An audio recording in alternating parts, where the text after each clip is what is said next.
Chairman le bial to MLA Pu Lalduhoma'n Puya Punte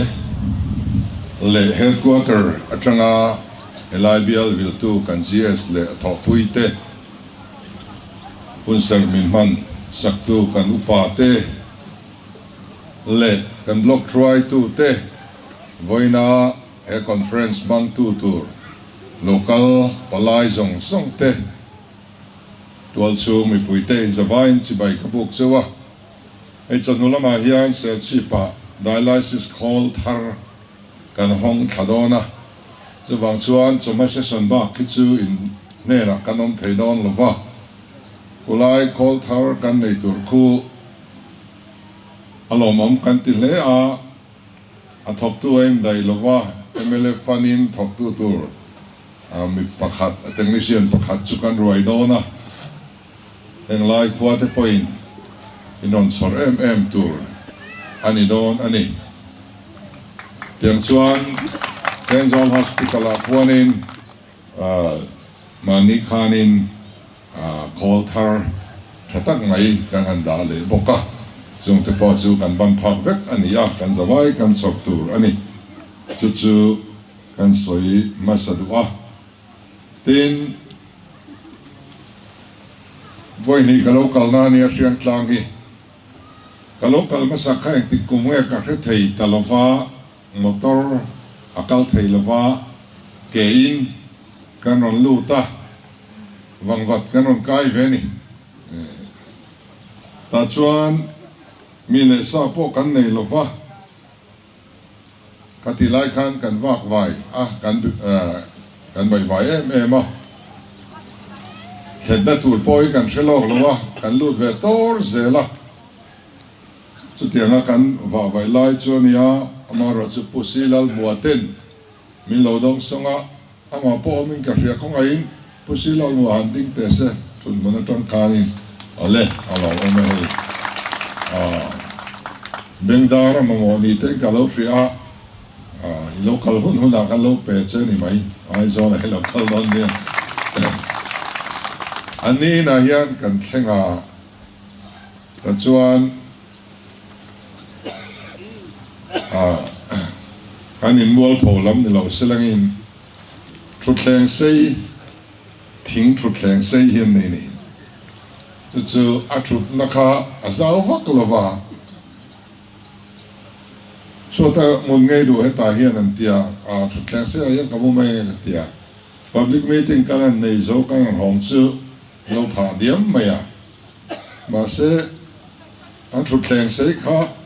riang tlang community thiam ber siam chu ni ve kan ringa a oi tlat mai ni amala ma hian a oi tlat mai kan mu kha ka le thladon ze mai thina ka thom lo mangang le puan ka muangang khan kan in kam ki vel thina tiang chuan in tla em lo chuan ka tlai war ve ta ni hei voin ya local le na hun kanan nei te hi lo mong ka tia riang tlang tiom se hi riang mun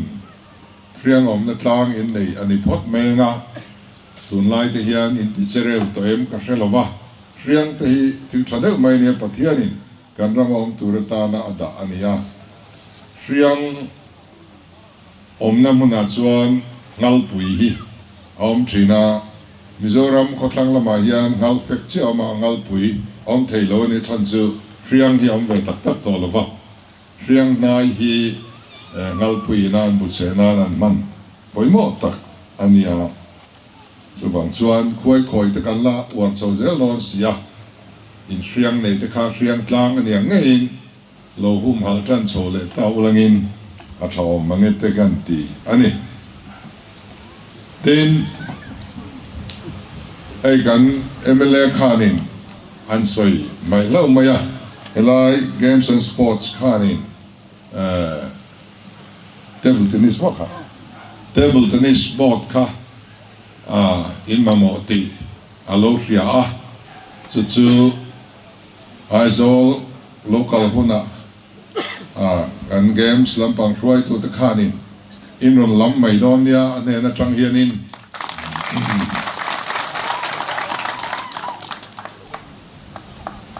kan local lai hun kha areita a kong ero chu Allah tha em chuang lova in le ya chia ti kam ria kan sarkar vele khan in le ber chia chuan e che thei don lo thei ang in thuam thang kan ti a le do than na te kha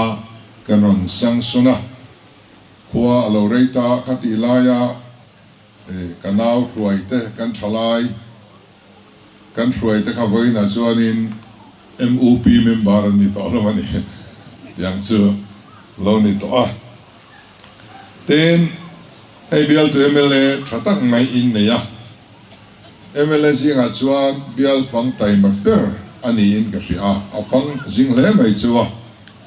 kai pe chuan in I fang zing lutuk atul lo ka te ni bial fan zing lutuk te hi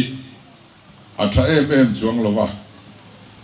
a chan chu application ni kan hon trawa kan ti lo tin thei atlem sia kan sin tam po le vui vai tur kan siam tam hi ani ve maya ti thei hi atlem sia chu wang chuan tun la ya media te tha to om mai kan in be thei vek to boka chu wang chuan in atru sia mai kan chorrem sia MLA fang ani lova advisor to chief minister of state ring ani a home department na tho zong song hi ain kol puya Mizoram che vela hel ho zong song hi ama kuta kanda tin Mizoram pon lama zona tha om zong song hi akuta kanda boksia apili boy na sai me ma angal chak rima ngal chak de mai nia voi khat kan hong chu tempula khuanin tahem min rop mai ro tia vai ba khon kan chen tha khana lo om han le de to ni angal chak ve rima manipura de sa lo ba thleng zum zuma ai ka le lam mai a hianin barmaram chung hel hokke ma te han kal le do ni yang chuan ama himin ngai tom tak mi frang ania asoi ba ki achung ri hian pai anei chuang mi alova MZP roi tu hun ania voin thleng hian MZP hian in theingil thailo mi panian nei in ka ria ani le puef lal ni enga hian ni a anni hi chu an la za ema an roi tu hian an la pom renga until tina po hian an la mai ngai lo ani tin assembly ni khuwa kan lai puipu ani a atro li chuan bom te poi va tho phei fo thin ni yang chuan ya chu wang chuan in he amalak nei tu na tang rei lo te hian HPC hel ho tenen in rem na kan siak le thei do na an silai te tun tir do na ni ome khanga khan aboy mai ani minister ang tukin abuay ni chuwang chuan abial te hiani elai bial chunga local zut turi chuan lo be sei lo le zual de ulang kadu lo khetiam ulang kadu ulama na atam sia hoi malai laya hanin tirkana Bangladesh lama vakal ro anti zau chante angaya tin afera na chung changa po zalen na petrakhop chawin ka ria tiang hi nakin zela po in von zel in thanlia po mol polo wain siam so zel hi atul katia voi katram khat kanin bial ringot hi chuanin atok lo khop maya bial chung harsat na te mimal te din te kan threchiang chaudon chau ya lo ni ka han voi ni na tang hianin thilom zia kan mana akaida kan mantran chau hi ani ve du khop maya chutiang tu chuan re ru thui tak malam hun in lo thi tlan ka duani tin kong hi hei ti hian sel sip lama tang chau hian ani ri maya inom na bial ber tan tlo po ngai na poinom lova ai ya thalova pile ratang hian tu na hianin alo tlang tre to emi tlang chuanin aziam viau anga tin munzol atang hian ron maron lak phei ania tan hianin nuai zali da ania chu home ania tuna in kong PMCSY 1 ania tuna in kong hi hei a maintenance period a zo to ni a contractor point mo a phur to lo a hun a herliam to lo chiat point a repair hun chung a liam to wangin a thei to lo wa chu wangin a tharati anga ya hei alignment tharate thatak kan ne hei kanon nge ni alkatra luan chiang hian ron siam kan tuma chumia tan chuan DPR kan pe fel to a seng nuai sang ni zasari somnga pakhat kan da ani in kong tu ra kan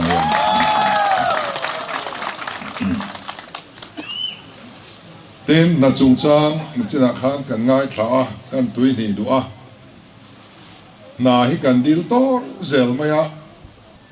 na reng chu a department a aluta a department in tho trulan ti angai phota chu ta estimate an siam angaya poisa ngai za tu angaya chu ta an department a khan poi mo tam tak alo oma chu tang chuan in poi mo anti sual theu kha planning anon vom khomani department tininan project poi mo anti zong kha poisa ngai za ne anon vom khoma poisa alo thlen vele chu kan ngai to khom ta poi mo anti ti kha poisa na dai china kan thun ta thin ani chu kal bangania mitam tak ka office atin lokala na enge mamin pevero ti riwat zelme a haral tu kan ikhat yang khasu Julai khalaya ai anten dara ka chang ve ti te chu ni se zia ta oma khopa khata kan ho tu pa ka tlen in pa lojin phechu tar to khom maya ngei ron ti don ka tia concrete building a thi ka du a ti riwat maya anin ngai to pui ngai na kha awang khop maya kan ngai same me mai ni chu wang chuan MLA ten an ngai poi mo piang hi kan ngai poi mo chu ani maya bial chu nga po kong ani mo building ani mo eng ani mo tu ani mo eng po ni sengin a bial tu MLA ten an ngai poi mo zela hi poi sai na dai chin china kan ngai poi mo chu wang kan unit te kan VC ten kan block kal tlangin kan MLA in ma mo chu in thlen anga kha akal kong ania chemical kong zolowa direct aron ti ri ngot hianin a department a kan pheile thowa abula tangin ron ti le angaya tukina po ser chipa kan chol chungin thil anon dila NGO thang khachuan ingzange poisa ngaya ang khatia kan hello antini until di lakha a poisa za tur por hello khape ngai nei om lo phok mai ni chuania thil kan dil chuan mu mau takin sumangai chuan azat khatiang zong nen khan kan tianga kan kwa zir te tu pakhat a pensiona a ai ka ron dil te kan ti tor maya ai pe thailo re na ruak chu singtel kan nei khang na ruak singtel kan nei zinga khan department in alo thailo nei chu min fill up sakte u anti poimo swal anon than chua kha poisa na dai china ole heti chin hi ifila pang kantia izuarang kantia kan advertise chinani advertise chau kha adil thei na dil na ka dong nem lutuk advertise lo de vek kheni an advertise emni antila ka khelei nem antia ma seru ka lo anti ve tlat meni aruak ringot kha dil thei lo Sorkarin no kha tura ati chinte chau kha na pakhat po sorkarina fill up atum chuan a tho chu nga lo tura pension thlenga angai za tur chu chu vek ngai chu sorkarina thlin donem ti kha a chu chu kha ati thei tur chin kha na ala advertise thinani chu kan deal ve ang chu tiang ni lo chu narem chang a piang kan fanutan hian han ti tor mayang te hi in pui ngai ne wang em khang kha kan threbik lo kan zong man bik lo mas don khan rabunga ka thlenin pain Christmas tholom zipe in mingon thon te cheng sang khadatia anam bara thon kan tum thina lu theire reng lo me a theile ne mi zipe lo ni lom ni ka zipe nang ka kom sang pai ne lo ma ti thlat mai ne khati ve la ngai sam kha kan ne mo chu wang chuanin enga hianin na zon chung changa te po kan film khur anga tin kan na thoreng rang he thaturani MLF fund atanga na to emo sarkar atanga na local reng ai zol pai na thokemo contractor na thokemo unity na thokemo tu poi lo thoksila NGO poi lo thoksilang a thaturani belchian adol turani na thalo deu aom phot chuan ron report ula ain dik tu team kan siama monitoring committee kan tia political party zong io an thuani ta chuan NGO io ko ran io kan kim vek ani mizo mi pui zong huap chumi te io om khom chuan kan ram na hi tunen min endik puini ZPM sarkar ringotina kan official te kaltlaga endik hi tok kan tilo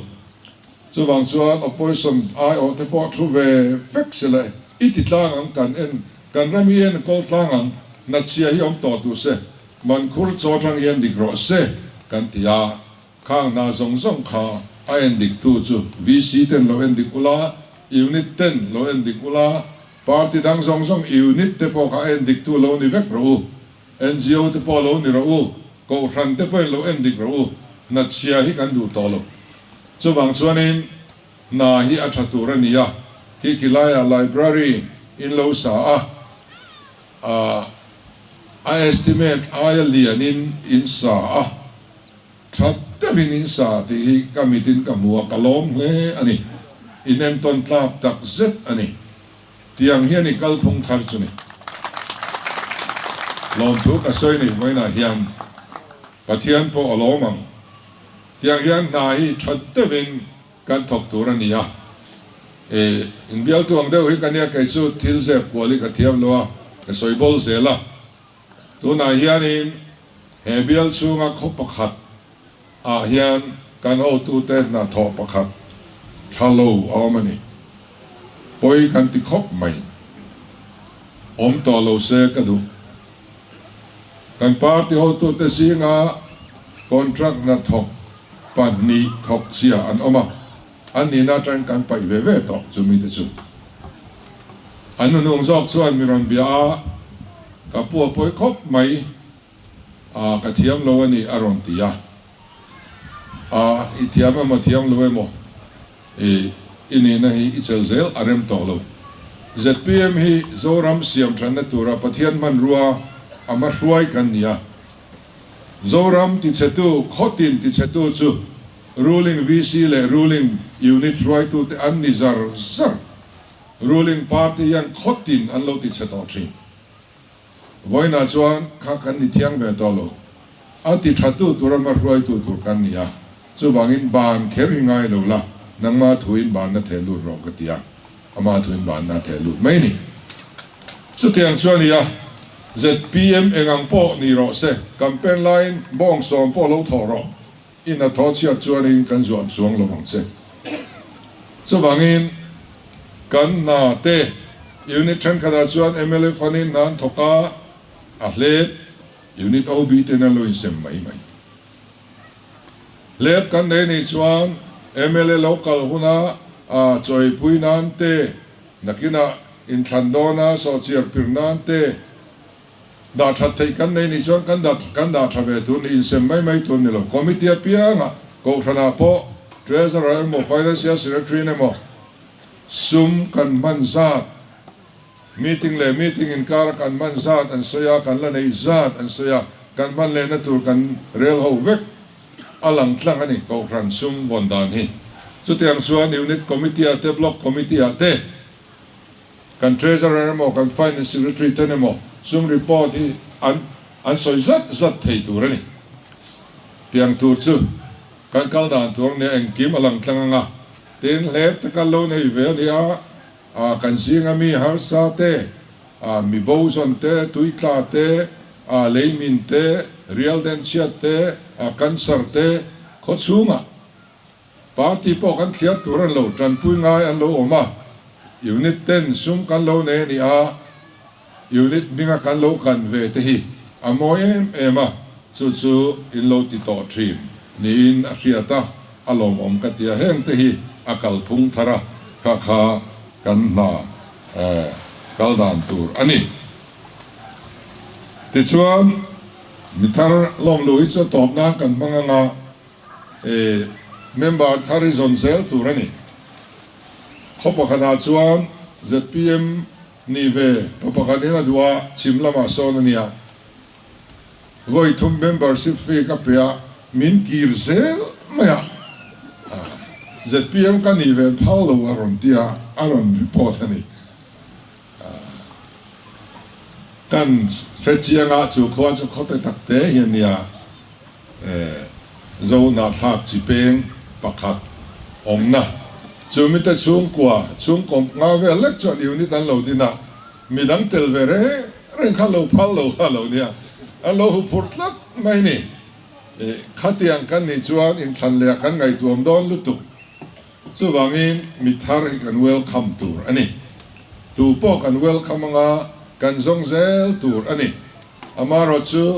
enge mo ho tu ni rom chak tele enge mo base nei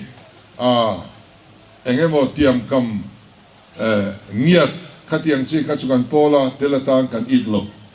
kan policy tra tia kan na tho dan te an wa lungoya telvea zorama pathian rama thlen theina turaman ruani vena tharawan changani ro chuan tu po kan pom tun ma chanchin thalo tak tak nei po ni se zpm a hian mi an piang than thina zpm an ni nu hian an nung sang an ril ruai in thak thina kan pom vek khatiang khachu tu po kan du ani so bang chuan thanem ngai takin member thar hi lo zong zel ulangin mun then khatha chuan member thar zon tum mia to lo unit te an lo lu tam ti hlau dat to mai te om the ni ruling an ni hianin ei hi a thalo em a elai bia lai ro chuanin chu tiang ril ru in pulo ti voina hian a hriata mi thar zale paruk lai kan nei ani ei lo chun zom zel turin ka cha du chuwa chumi ruala kan soitel du chu kan mi hlui te kalphung thar policy lo vahvaih pui masa te kothren khada chuan chung ko pakhat chau te unit dai trong te policy lo wan tlat tu te voina chuan an kum te lo tama sortlak polo ni mang to lo wani vca te kan lo the chuak to lo wa unit right to block right to te an lo ni to mang lo wa khohar te vin an omani heng kan member masa te hi lo thai ngil reng lo turin ka cha du chuwa heng zonu kan ti te poi tun ma amingi kan lo phwa dai to ania kan zonu try to masa te pe ka chu voina hianin hawi ngo pakhat le kan nei to lo man eng ngan ti thei to lo khang kha kan lam chia tu lo voina try to thar te hianin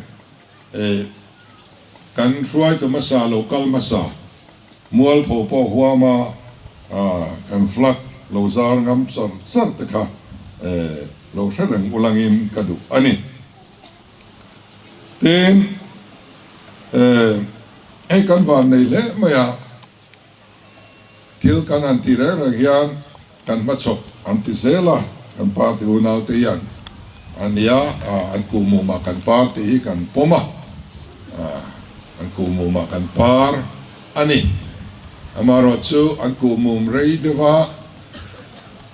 congress ka kumsom ni pani an kumuma mnf kumsom pasari an kumuma chuminua kanon par ta ni ani chu kan kumum man velo kan par chu de mai ni om ta kani tiang chu ania pathian mal som na kan donga central sarkar du sang na te kan dong na sa ema mani ni saw pakwa mai khan administrative approval kan pe chhuak ka chumi kan pe chhuari ngot po chu nuai lir sing ruk le sangli le sanga ani ni khata kan pe chhuak ha so sang zoram dung le wanga hian na kan han thok le don ani heng mason na ruangam lian te pe chu apuitlin hun hi tram khata mai hianin mutur hi om man thin lova nakina ron lang chuak tu te alani dona tiang chuanin lo man tam tak central atangin kandonga sum en kol thiam man lo man te kandonga sum atira kan bultan na ahar sajja kan soi thina soinon ka tum lova kan febek mi pui hiani chuti chung chuan voina chuan kan din bun alo zia oma namlo bil kan bave tolova kan pengal zela pension bill kan clear ngal zela GPF deal apiang an lot linga kan pevek zela chutiang chuan engeni electric bill kan tipung mia lova a bill kan bangai mia lova ahun mar theta kan pek thena wangin lom man ribet nuai tam tak kan dong to a pathianin aram le afelna zong ma saturin min tia chuan abak zong zong chu apek beltur ania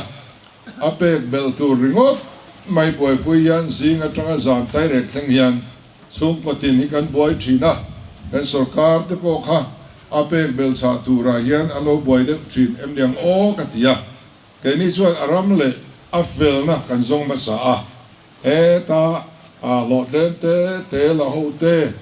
kuk te lo te kan ti pun saka aganwadi lo te kan ti pun saka thok tu te chutiang intervention te kan ti pun saka healthcare po in sense of women athonin noi ngatleng kanan tia katiang khanin thil tam tak kanan tia thai thak te kanan leya han ngai mai chuanin kan sum din mun ne ngai to chuan a heklu tu kani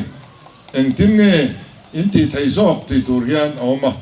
ama ro chu khang zong zong kha pathian in ama an puya siam kan mi hring puite rong kan bolna vek ania a thu nia kan thia wangin kan ti a ruang te po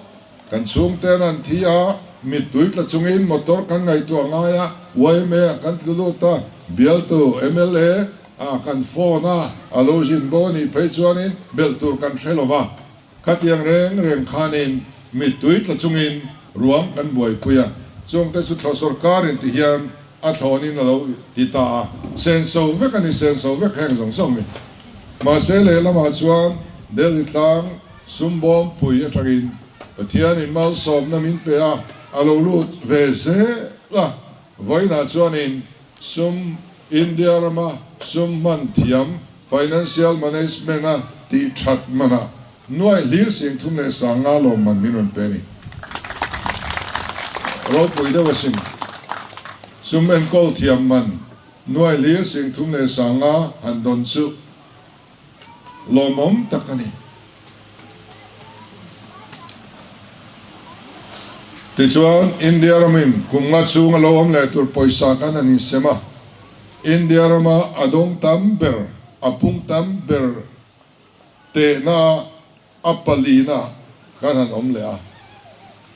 kan thenom north east zong songina an ik sik thamin kan omani tichuan an chukla adelia ZPM sarkar NDA member po ni leilo HTMM yan sum le pai nin vula kaini finance commission som pangana kandon zat po kandong silova antia anzuk ang vea anita ke antia mani khanin saski paten waya lo lungai su anni chu anni le asam te chu he andong thato pokan ngai tom lova chu ti takai vui vai ni chuan injangna kan lo dom vengen tia paten a khan anon sembele taloma kan iksik mi alova an chorwal na nia kan sister state te kan tlang mi state puite an nia khati taka sum le pa har san anom bik te kha kan lai na thova saski paten mga central sarkarin sum lo tuam lom kakan lom pui mani chu tiang chuan ia thenin hei an dong tlem ber chu ti khati min tia kan don tlem ber na san ka kan don nem to wang mai ania tin delia kan lakal ve lova kan lakal dona kharingot ka chu kan don karing hau lova kan soi pun vele thei tho poi karing ani tiang chu ania chu wang chuan en thil he ngai tuang nguni langin pathianin mal som nein min vur ani kan sarkar hi hela keima mi malham thanna kawa mulo ani mai thei amaro chu midang ta na mal som nen turin kan rama kalphung tar mi pui sarkar din turin Mizoram politics a pathian ram thlen tir turin kan in pe a chu na chu kan thok ani chuan chu mi thok tu te singa kan tel ani chuan ami mal takin long na kan tong lo ani poin kan lom tur ani mania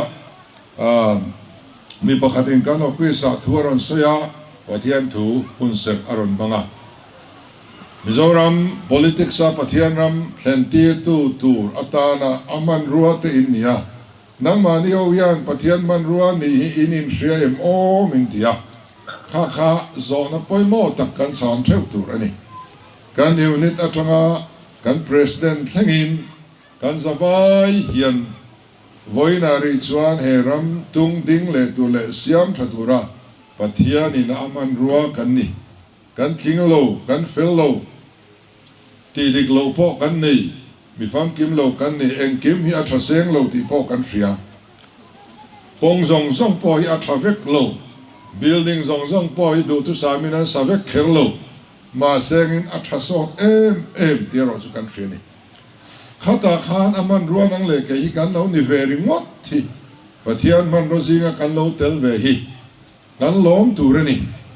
chu mo phur na chu kan ko wa omani ti kan rianga pathian tri takin kan kal angaya chu wangin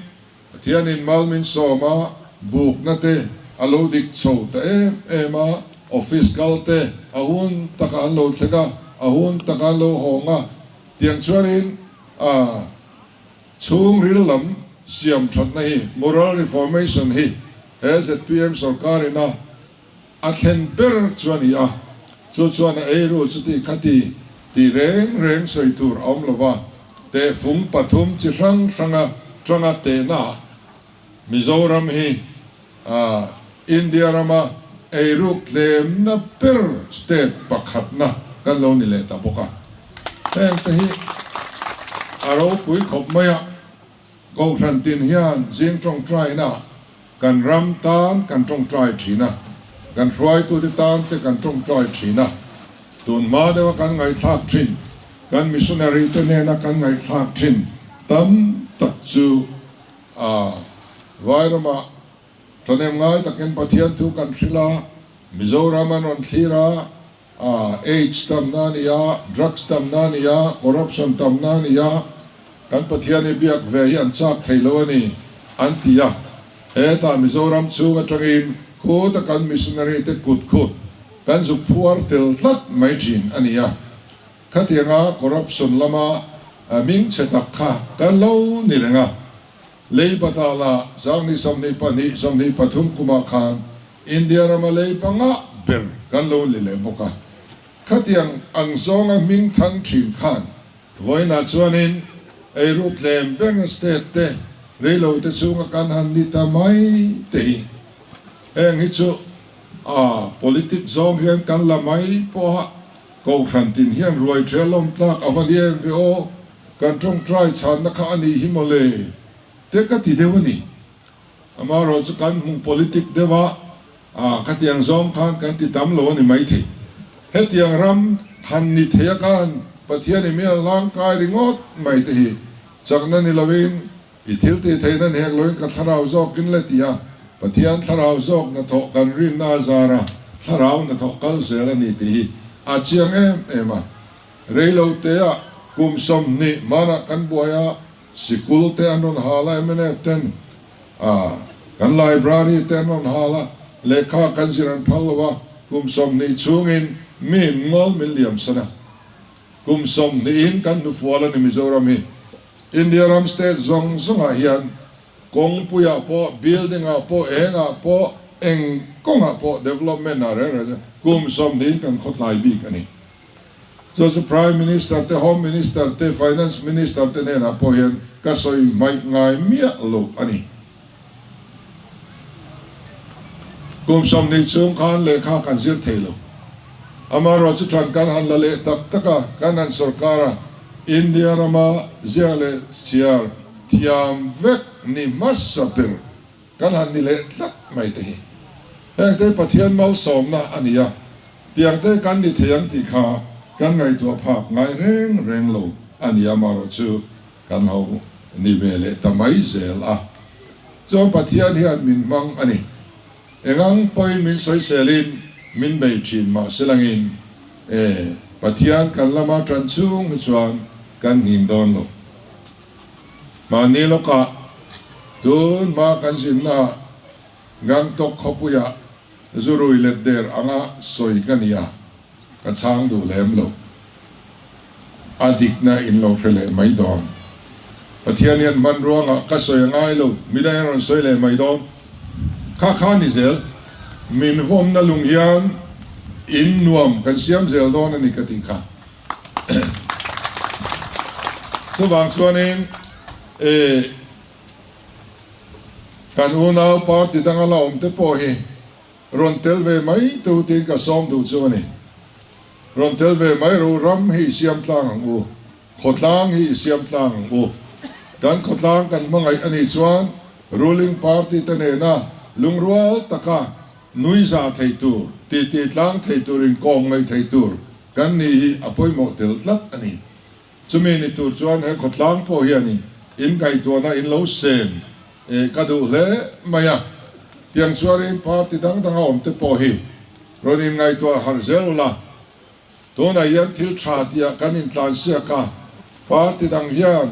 zp zemina he tiang an ti hi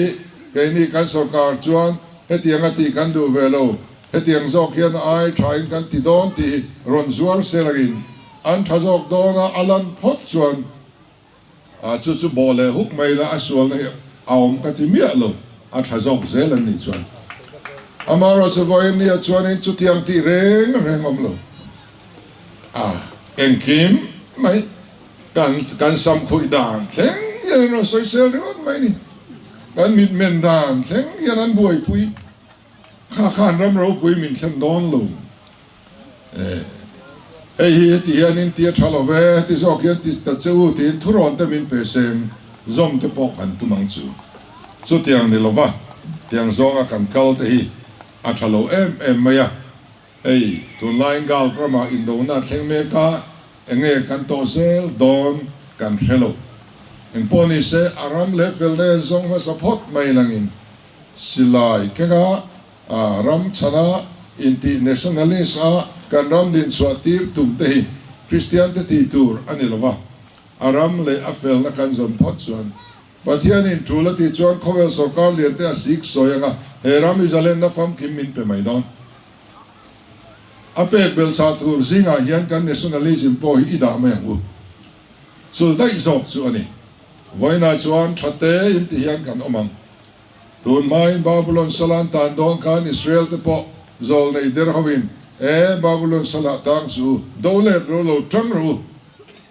antia zol nei dik te chuan in lo dole re chuan thu lo oi ru antia an lo dole tan temple lamin anti chiat pha vekan tuara ai kupta ten pun kwal vela chiat na zelania ti chuan babylon an zup tam poin that takin zuk amula kole tu tha ni ula in te saula huan te zuk nei ro pathian in huna tia roi chok meng chu chumi chung jong chuan babylon sarkar thu zuk oi ro antile maya chumi oi lo wa khat zong ati ka chuan buai na le har san na chap an tok swak zi ani chuwai pathian zai nga in kan namun kal zel tur poi pathian en kim ti the ku ta hian kan da mai hi apoi mo ber ania chu tiang chu kan ri ru tur ani tin so thi kan soi le lok nga kum kha le chen kha kan vahvaih pui ani so thi kan vahvaih pui hun kha arei khop maya kan vahvaih pui na chan kha Congress sarkar khan dan siamani agriculture products prohibition of movement order and tia kan rama thlai thar sarkar thulawa shral oilo na dan kha de chet oilo na dan kha siama thlai thar pali panga an siam phot ani chumino MNF anlo sarkar le a kha dalina huap tur thlai thar kha azateli na non ti belleta ali saum du me hengi Mizoram aume monile ti mai tur an mingpo kan riat manglo te chen khanin an jiak lut vek thil chin thei zong zong le Mizoram a hral thei le ra thei zong zong chu an jiak khat vekan kha khang control ta chong singa chuan thil da chuan in hral tham kan nei lo so thin kha kan hral thei chun ani maya chuan kan han thara ching turin min fui ani ching turin min fuya MNF phei chuanin achimana cheng singa theu an semani kha MNF tan lo phei chuanin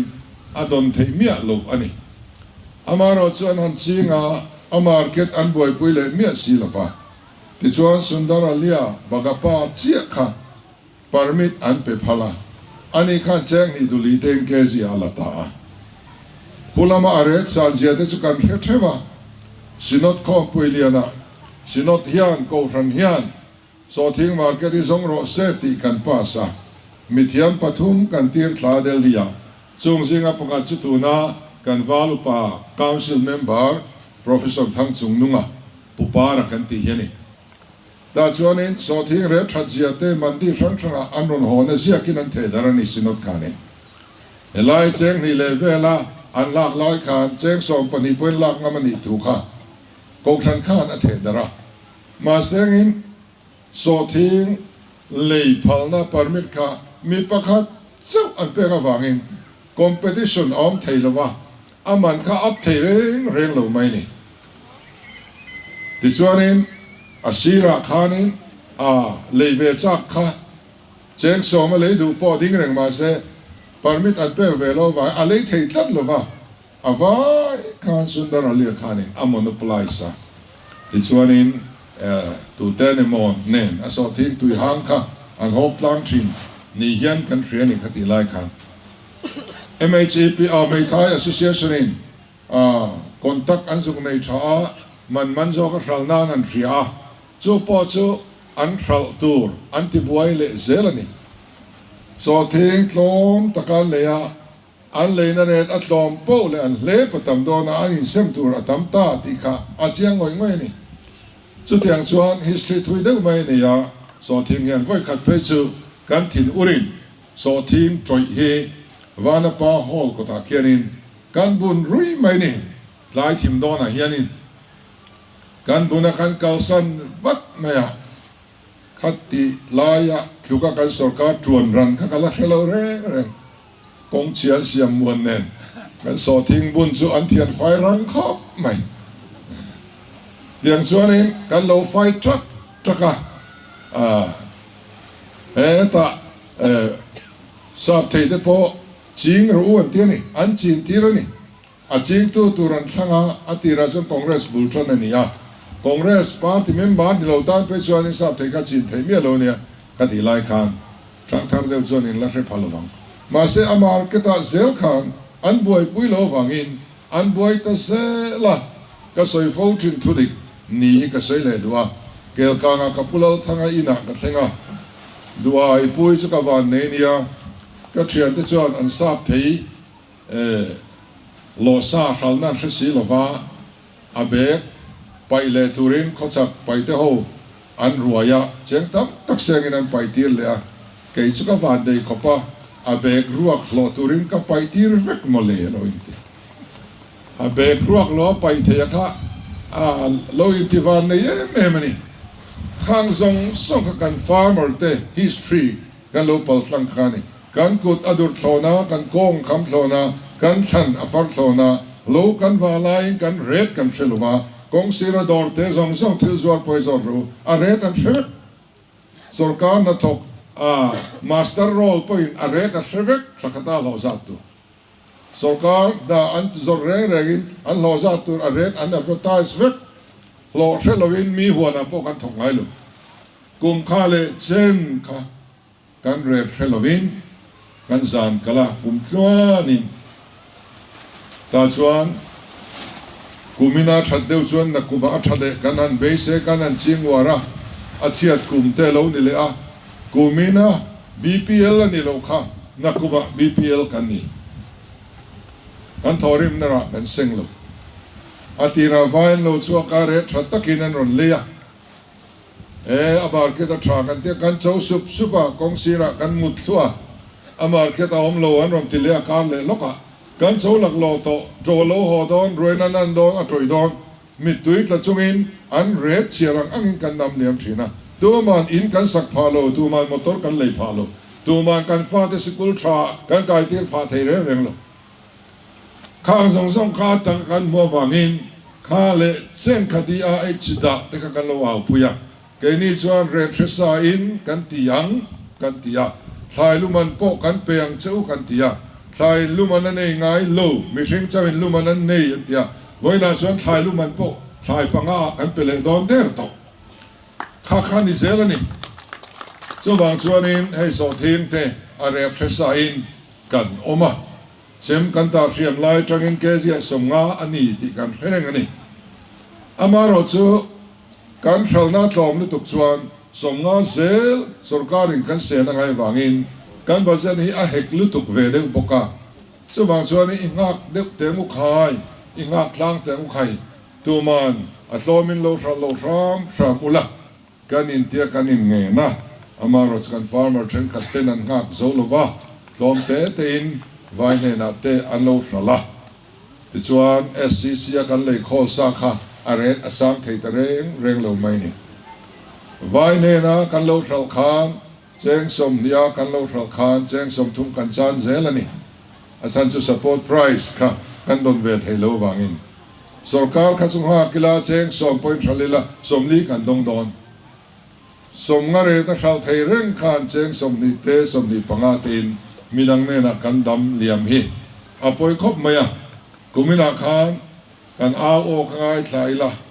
kan farmer te zong zong trang rual thap ilang chuan tu nai chuan a ret sam to khopang kan thral nem to khopang na kum lo om le tura po hei hi ki hretlang ang u ti chuan a ret up thei ta si lova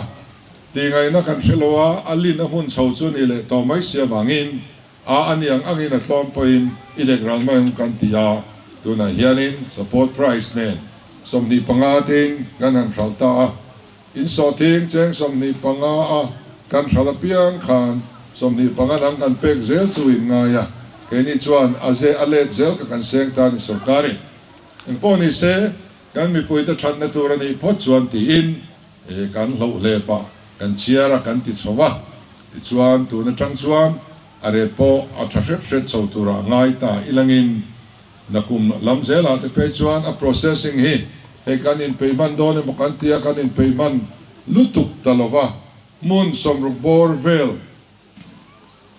a center kan an la a hian somruk a thelo point so thing thar tam na bial zual pu ya hi chuan a slicing le a ti ro na hi da vek kan tu mani ti chuan entenan helaya hian riam tlang a hian lo omta selang tuine mo chu lo nei ve ta sela a hringa hral lo ve na pulunga hral khel lo khan helaya khan a kholin in lo zaila ve zaile ve ngai lo ti ro ve nga kha kha chu market a the me ma hral lu me ma ato po ato ani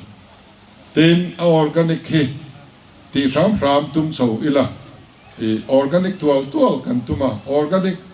veka kan rama kal thei huna phei chuanin kan thlai en kim hi ato em to don ani chunga chuan kan than rual angai keima ni tan vek ani tuna hian kun na thok tu te thiam sarkar alo pianga ke po kun na thok tu kan ya in thia ka kut poi thap hroi kum tluan reng ani tuna hian hreom ka ti na ber chu ka huana ka riak thei ta lo ani riana man ka nei ta lo changai mai cher ka chit thei ta lo te hreom ka ti ngoi chu tiang mi chu kani ram wang mi ram chuak mi len deng mi ta kani politic ka chol huna chuanin rama bok kariak le char don ke chu khatiang mi kha kania in kun na tho pui kani ataka in phei khop munang bun pui tu chu sarkar ania wang hian kun na thok tu ta thian sarkar ania wang hian kan din ngai kan din tlat dona kumina hian a ret a that so ngat chuan na kum kan thliat chho lenga processing le na kan ti thei chuan cheng songa po hi kan up le mai the ni kha market a zir zel khan an dona chu ta tang chuanin kan fa te sikul tha te kan lu tir venga he kan so thing man kan thorim na man kan le ruk ni mia lo wanga in le lo tha a lo piang tur te mi thlai na muwa chu lat ta ka tanga so teng so I hu em tia kan lo thlir ram kha ania chu tianga thorim da kan lak lu chu a ren po kan rena aman po kan mang film khura he la ya thona don ngot te chu ho pai na ngeng mo kan le nga la chu mana te kan mang mai kan thorim ra ero chu kan rena poi saman dan po chung ko tin kan thiam ta heng te hi a tha ema alom ani chu tiang ri ru lo pu chho zel tu chuan ka cha du chuwa tin so thing kher lo po hi